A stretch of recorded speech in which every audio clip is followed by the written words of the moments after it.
வார்த்தைகள் பேசுகிறேன். காமராஜர் அவர்கள் 1903ஆம் ஆண்டு ஜூலை மாதம் 15ஆம் தேதி விருதுநகரில் பிறந்தார்.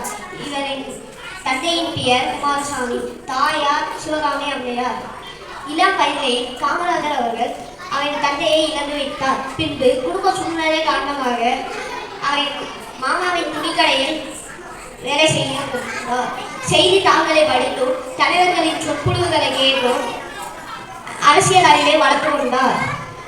இவருக்கு 1954ஆம் ஆண்டு தமிழ்நாட்டின் முதலமைச்சராக பொறுப்பேற்றார். கட்டாய கல்வி, இலவச கல்வி, மதிய உணவு திட்டம் என பல திட்டங்கள் ஏழை மக்களின் கல்வி கண்ணை திறந்தார். இவருக்கு படிக்கான நேரே கர்மவீர, பெருந்தலைவர், தென்னாட்டு காந்தி, கிங்மேக்கர் என பெயர் உண்டு. காந்தி நெறியில் வாழ்ந்த காமராஜர் அவர்கள் 1975ஆம் ஆண்டு தனது 72 வயதில் காலமானார். நன்றி, வணக்கம்.